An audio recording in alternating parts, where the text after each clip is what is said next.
NSA Bulls podcast. We are back for another episode. NBA Finals recap. Denver Nuggets versus the Miami Heat. Game 3 post game. Denver Nuggets took a commanding fashion 2-1 series lead. Now they're 2 games away from hoisting that Larry O'Brien, and they really came out to play some ball tonight. It seemed like they was really upset. Well, not upset like visually, but focused, I should say, in not allowing Miami Heat to take a 2-1 lead, because that would have gave them all the momentum with another home game in Miami for Game 4. Man, they got a lot of talent. They got a lot of players. They got a lot of continuity, togetherness. Man, they're out here doing it. And then they got that dangerous, extremely dangerous 1-2 punch with Murray and with the former MVP. So I think they're actually doing what everybody knows they're capable of doing. Steve Kerr said that you have to cut the head off the snake, meaning that, to beat Denver, you got to really focus on Jamal Murray, right? And that's what Miami Heat did in Game 2. They were able to kind of minimize him a little bit, neutralize him, I should say, the best way I should put it. He woke up a little bit in the fourth quarter of Game 2, but it was a little too late. He went through the first 3 quarters of Game 2 where he had like 10 points, and then he, performed pretty well in the fourth quarter, but it just wasn't enough to get the W, and they lost the game. Right. This particular game, just like we've seen from Murray all postseason, especially in that Lakers series, he came out guns blazing. First half, he had 20 points. Wow. And that is not a good sign for the Miami Heat because you can't stop Jokic. And Jokic is going to get his regardless what type of defense you throw at him. He is the best player in the league as of right now. He's extremely versatile big man with point guard skill set and big man skill set. Just this hybrid, beast that he is. But they both came out the game with a triple-double. That is insane. Mm-hmm. They both had a triple-double. Not just a good game. They both had a triple-double. And, Miami just don't have the talent, firepower. They would have needed their role players to really, cut into that margin. But the game was lost in the third quarter. Mm-hmm. First half, it was a close game.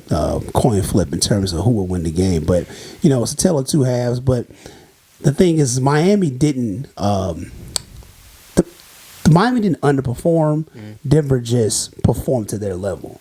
Let me just put it that way. Yeah. Miami didn't drop the ball. It wasn't a case where Miami looked like, hey, they just screwed up or something. Right. It wasn't like they gave the game away. Denver just took the game. Mm-hmm. And Jamal Murray woke up, and Jokic was Jokic.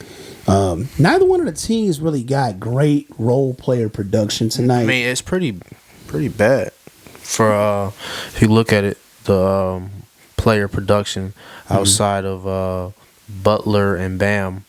Butler put up 28, Bam put up 22. Mm-hmm. The next person is going to be Caleb Martin with 10 points. I mean, Then they got a couple of single-digit performances, like 1 point shy with Lowry and Duncan Robinson. Yeah, so there was some role player production, but it just wasn't enough. That's not going to cut it. It's not. Christian Braun, he has been looked at as a very key piece for any team. He's very serviceable role player. Mm-hmm. He's coming off a college championship. This would be pretty cool for him to not only win a college championship, but an NBA championship within a season of each other. So he'll be like some very probably elite class that I can't think of all the names right now, other than probably Magic Johnson. But they got some production out of Christian Braun, 15 points in 19 minutes of play. Mm-hmm. That was the difference maker. And, honestly, it was really, when you look at the stat sheet, it was really of what two best players, who has the best 2 players, collectively. Individually, you could say who's better, Jimmy Butler or Jamal Murray. But overall, it came down to what we're talking about, Bam Adebayo, Jimmy Butler, versus Jokic and Jamal Murray. Yep. And clearly Jamal Murray and Jokic won that matchup tonight, and that was the X factor, along with Christian Braun, and that got them the win tonight. And they just dominated everything statistically. I mean, from a team standpoint, they had more turnovers than the Heat, but it didn't matter. They got more free throws. They converted at a higher percentage on the free throw line. Yep. They clearly dominated the rebounding category and the points in the paint category by about 26. And they were just everywhere. In terms of wanting to win this game, they just did not want to go down 2-1 with another game in Miami, because that definitely would put them in a situation where a must win. So if they can stay in the driver's seat, that puts them in a really good place, I should say, to win this series. They responded very, very well in this game 3 and getting this win, because it's practically necessary for them in this situation to get this win, because you don't want the momentum to be swinging Miami's way and trying to play catch up. It just looks like Denver has woke up, and let's see if they can put a string together 2 consecutive games. Otherwise, this will be a longer series than some people expect. I think Denver will win the series in 6. I don't think Miami will, lay down easy. I do feel like, given how tonight happened, the Heat role players are going to play much better next game. Yeah. Whether it be Struz or Vincent, some of those guys who normally put up double-digit scoring performances only put up 5 points. Yeah, there's going to be a lot of talk on that. I feel like along the next couple of days into the next game, the role players from Miami is going to definitely have to step it up, man. They're going to have to get a couple guys into double digits. And then also Butler's going to have to put up 40. He is. I know you said that, before this show. And, definitely he's going to have to put up 40 points. Bam's going to have to keep doing what he's doing, because he's been playing pretty well. What you expect from him, he's been producing. So, yeah, the role players, and then Butler putting up 40. If Butler can just be a little bit more selfish offensively and be efficient and try to just make smart offensive, baskets, then it'd be great for Miami, and then I think they could definitely get the win. I think they will get the win in the next game, just because the culture of Miami and how they usually respond to things. They're a smart team, and they usually kind of find a way to respond. But throughout the series, it might get a little too complicated and too much of a load for them. But right now, I think they can get it. Yeah, and I like what you said about Butler needing to be more aggressive. I don't think that him being just an all-star is going to be enough to win this series. I believe that he needs to be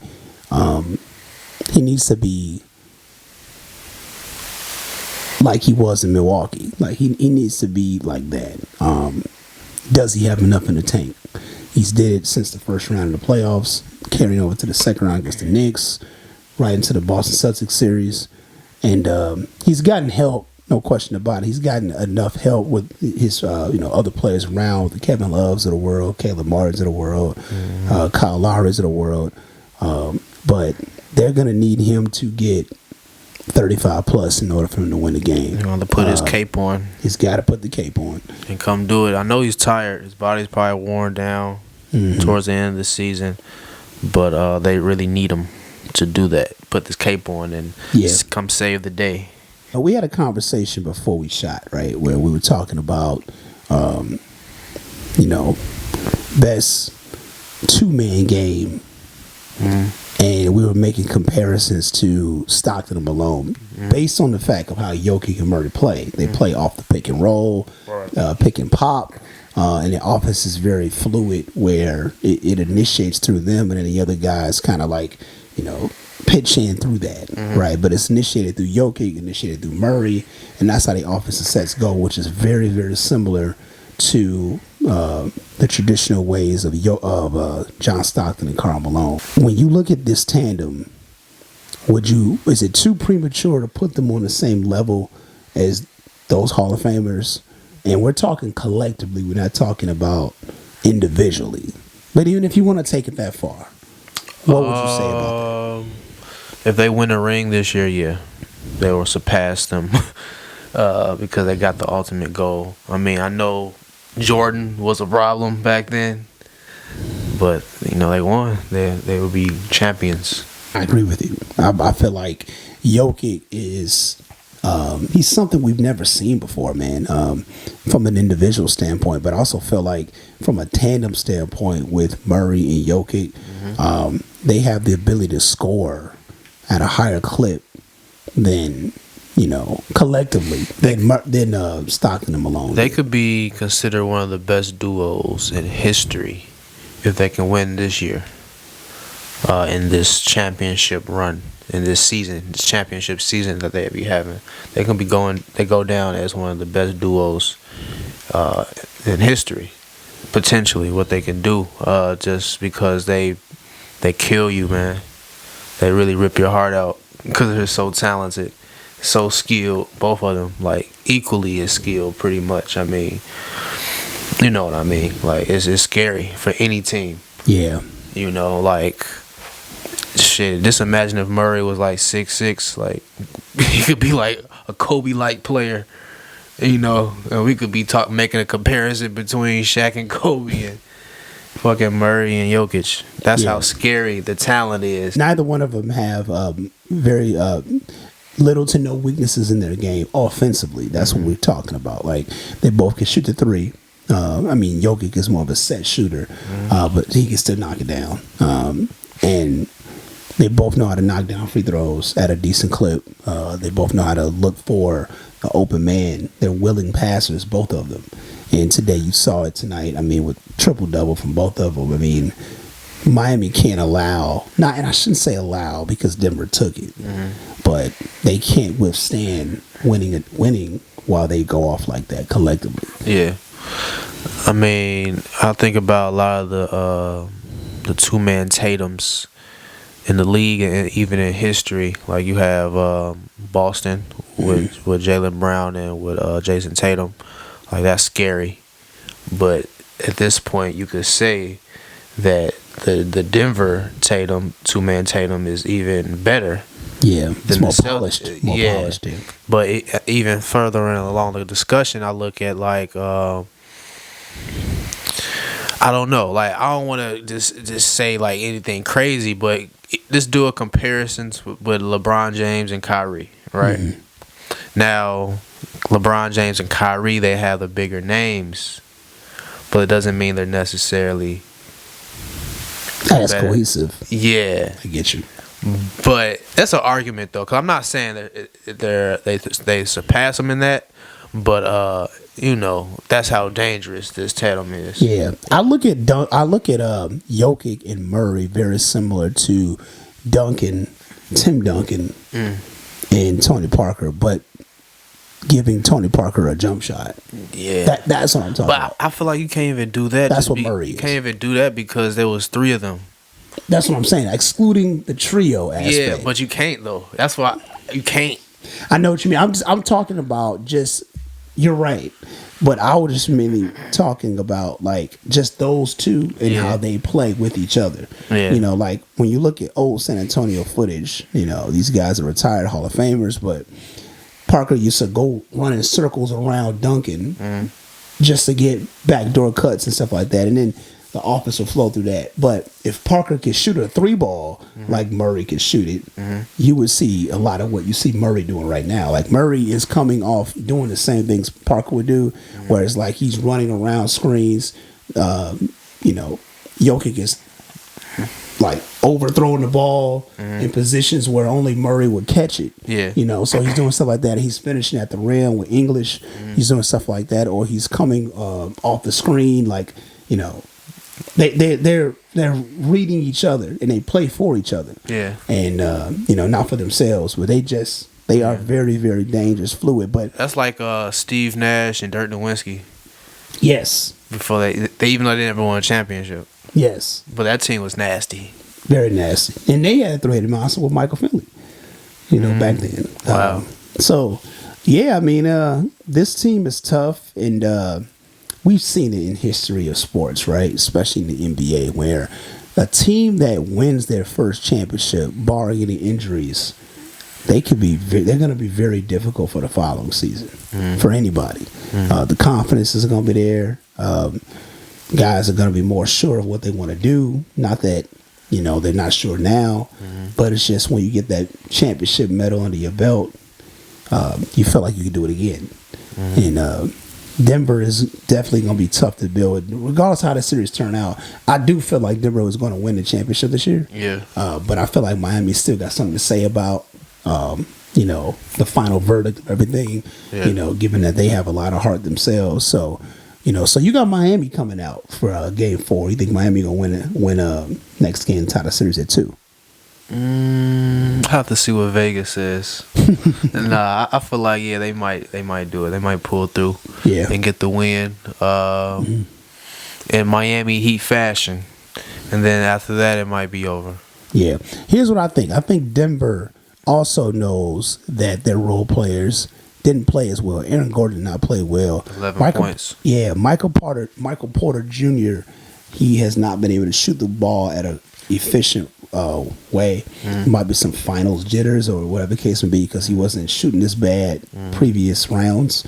But I expect one of them to have a breakout game. Even KCP, he's won a championship with the Lakers.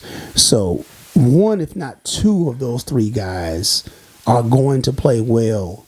And if they're playing well, 2 out of 3 of those guys are playing well, which is very likely.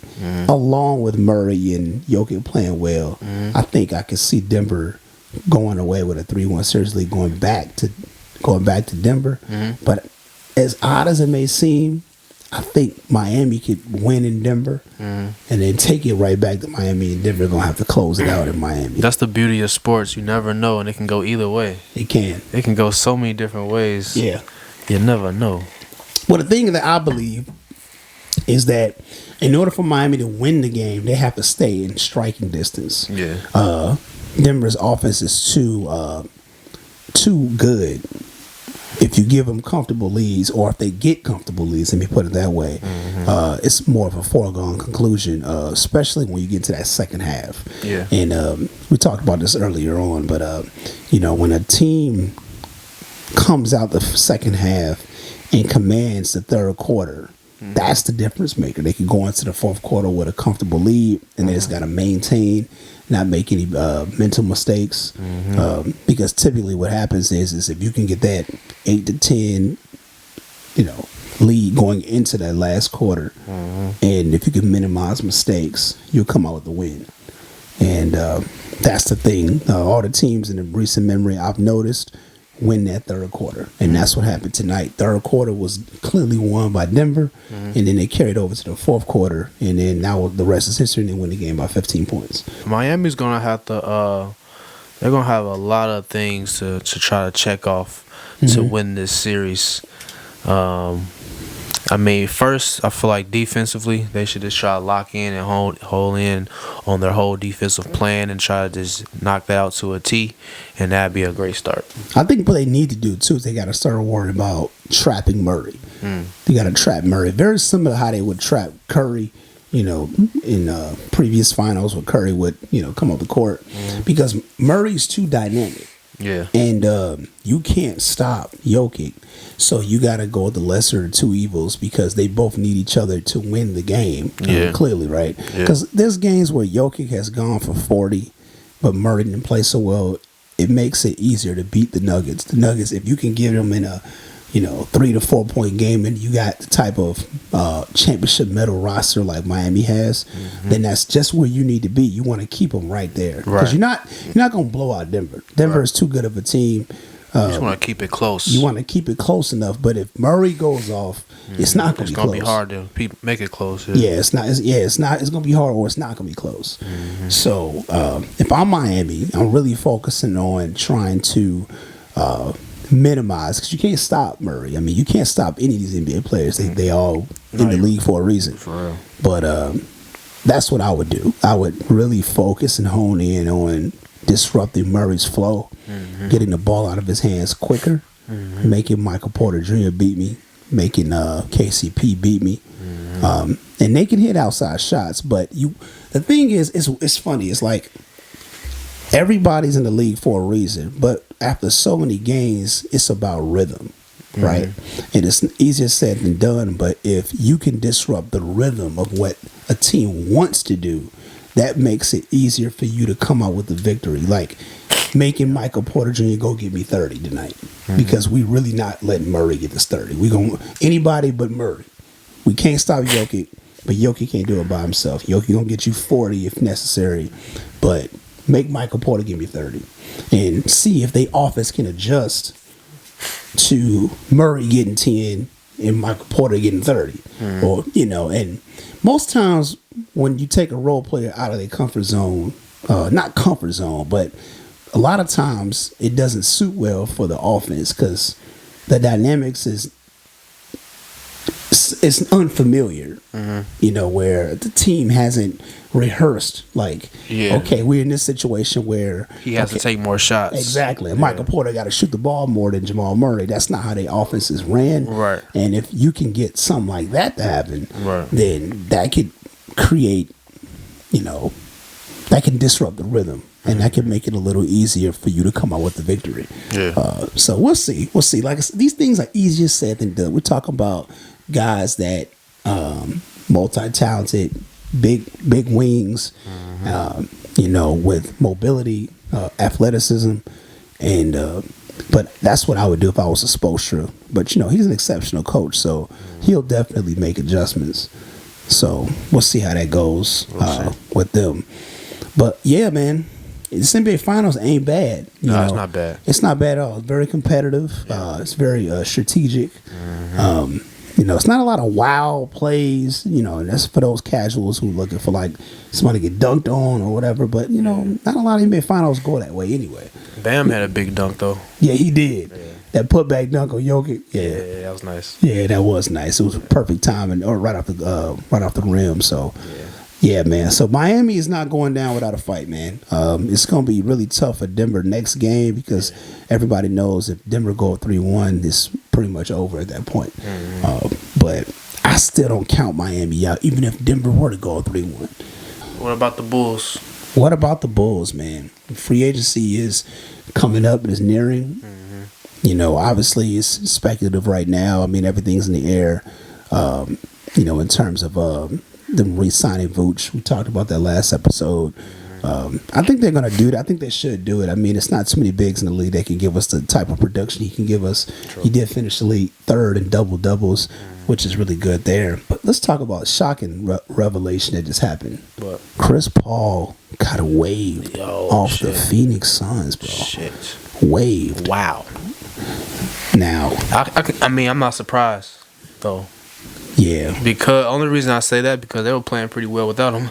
They were the Spurs where they were playing well, and I think it had a lot to do with the amount of money that they would have to pay him going into this latter part of his career. Right. And I think the team said, "I don't want to pay that." So where do you think he's gonna go? Where do I think he's gonna go? Where I think he should go? Where do you think he could fit? Well, where do you think he's gonna go? I think he's gonna go where the money is. If it's up to him. Where the money is. I think if I'm him, I got paid all my career. I don't. Somebody could correct me on this, but I don't remember him taking a lot of pay cuts in his career for the sake of talent. I think he's taken max money at least a few times. With that said, I obviously don't think on his resume because it's funny because like a day or two days ago, somebody was saying that. Well, it was an article or some type of blog, whatever, that said that Chris Paul said kids are mean these days because, basically the kids in his daughter's school is saying your father would never win a championship. Like, that's crazy, which there's some truth to it. But to answer your question, I think he might want to team up with somebody that he's familiar with, whoever that may be. But where I think he should go, I could see him being beneficial for the Chicago Bulls. Yeah. Now, the only reason I say that is because as Bulls fans, we all know we are lacking a point guard. I want us to re-sign Patrick Beverley for the record because the grit and tenacity that he brings, we really severely lack. And Beverly is necessary for the blue collar energy that the Chicago Bulls are usually known to have. But this team is too suburban like. They too lackadaisical. Suburban. They too. I don't know how to put it. They too go with the wind. They no one holds anybody accountable. So we need a guy like him on our team, even if he come off the bench. So we need to keep him, drop Lonzo, get Chris Paul. Ideally, if we can't get a guy like Fred VanVleet, because I would like a Fred VanVleet. He's younger. He's a shooter. Yep. He can space the floor. He keep the DeRozan, and he got the experience. And he's a clutch shooter at that. Yep. So he's about right at that, if not a notch under. However you want to spice it, like when you look at Jalen Brunson. He's probably gonna stay in Toronto though. Yeah, they're probably gonna max him out. They're probably gonna max him out. But if they don't, and he tests the water, I would love to see Chicago make a run and try to get him. But Chris Paul probably goes to the Lakers or some shit. That's what people are saying. But the Lakers are always in they always in the hunt. Allegedly, when somebody who still has talent or was a star is available or could be available. I'm so tired of the Lakers. Always find a way to get their way, but don't win. Well, I guess they won in recent years. But if Chris Paul were to come to the Bulls, the floor generalship that he can bring, the spacing, and he is gritty himself, and that would just spark a fire like how Beverly did for us. With the guys like Zach LaVine, if we were to re-sign DeRozan as well too. So we just got to figure out like who are they gonna sign first? Who's coming right after that? How much cap they have left? What would be Chris Paul's best chance in winning though? Best chance at winning? Right away, right now, next year. Probably the team he was with. He just got dropped from. For real. You know what?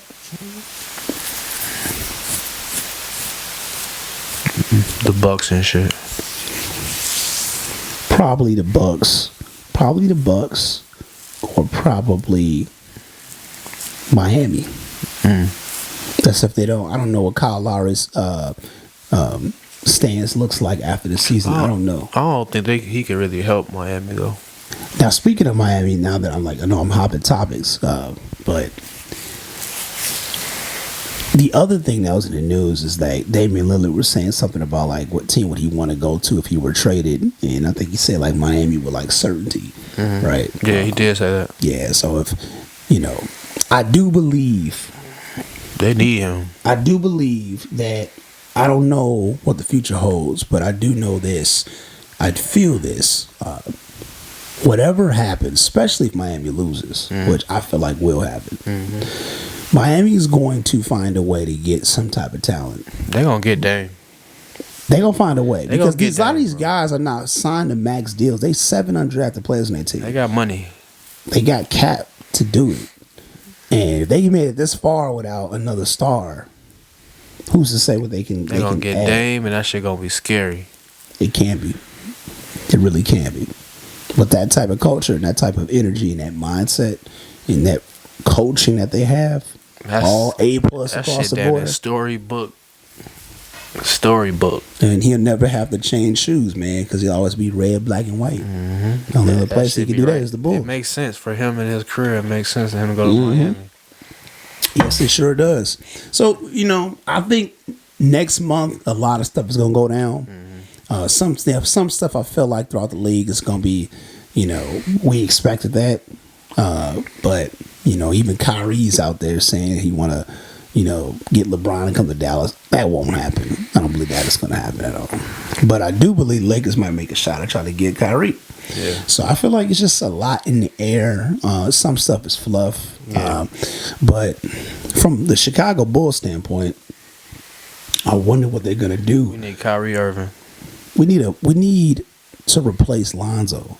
I know. And I'm not saying a Band-Aid replacement, like just somebody to get us through next season. That's the typical Bulls potentially fashion. Win with. Exactly. Somebody we could just move up with. Like we need to because when I look at here's the thing, I'm not trying to say this as a guy that just has so much optimism for the Bulls. I'm just trying to be as objective as I can.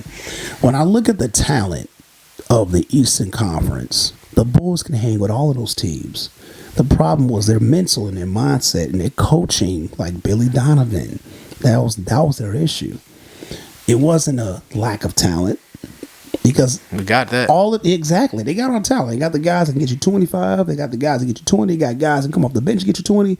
With Kobe White, they got some shooting. Now they can really benefit off more outside shooting. They was dead last, if not second to last, in shooting the basketball from the 3-point line. So they do a lot of mid range, which is i.e. because of DeRozan. Right. So there's things they can improve on. But even if you don't improve on that, which I would like them to, their talent is good enough to make it to a semifinals and push for a conference finals with the right mindset, with the right coaching. Yep. Because when I look at like the spread, I'm looking at New York Knicks. We could beat New York in the playoff series. We could beat a lot of teams. Hell, depending on how the seeding match up, we could beat the Atlanta Hawks in a playoff series. You know what I mean? These are teams that cause problems for, teams that end up going to the conference finals. As a fan, I would love to see them. I hate that Lonzo is not looking healthy. I wish him nothing but the best, but we can't wait, year after year for him to get 100%. And then even when he come back, he's still going to have to go through a therapy session and, he'll never be the same. A lot of uncertainty. A lot of uncertainty with that. So, yeah, so we'll see how that all turns out. July 1st is where it's all going to go down, man. You know how it gets. Off season, guys are free agents. Contracts are getting talked about now, but nothing set in stone yet. But as soon as July 1st hit, some things might happen. And we'll see what takes place. What else is going on? Clearly, favorite to win Finals MVP is going to be Jokic. Right. The way he balling. Right. The way he balling. But Danny already won it. Exactly. Now, with Miami, on the other hand, if they would have won the championship, it's not a foregone conclusion that Jimmy Butler would get it based on these first 3 games. I mean, he's playing good, but he's not playing legendary. And that's what they need. They need legendary. But I mean, shit. If they win, who else they gonna give it to? Nobody else playing legendary. Bam is playing better than Jimmy Butler for the first 3 games. He put up 24-17 in game 3, and Jimmy had more points than him for today's game. But overall, throughout the first 3 games, Bam has actually outplayed Jimmy Butler. And they've gotten 1 win out of it, but Jimmy got to put his foot on the gas. Whatever he got left in the tank, he got to dump it out. And he got to go ahead and, look for a shot, be more aggressive, like you mentioned. And still do it within the flow of the offense. Right. But he's got to be aggressive. He got to turn it up more. And we'll see. He might do that next game, because he's due for a blow-up game. Because that's the kind of mantra he's developed in the last several years. I mean, where he'll have a 17 or 22 or 23-point game, which is very standard for Jimmy Butler. And then out of nowhere, he'll get you 45. Type shit. Yeah, he did that against the Celtics a couple times. Last year, Milwaukee is the most recent. But now it's the NBA Finals. And then, of course, he did in the bubble where he had, multiple 30-point triple-double games. So he's going to need to do that, getting the points, but he's got to do it where it's like a stamp. Like he's really putting his stamp on the game in order for them to actually pull out the W. So it's true. It's been a pleasure. We appreciate y'all listening in. Yes, sir. We'll definitely be, putting our 2 cents in terms of this finals matchup, NBA, and all things considered. Yep. We appreciate y'all tuning in. Watch us on YouTube. Instagram, we post links to the videos through there, and then TikTok, I just put like a little screenshot of where to find our content. But we appreciate y'all tuning in. Until next time, and it's a Bulls podcast like always. Me and Sean doing a damn thing. Let's do it. Peace.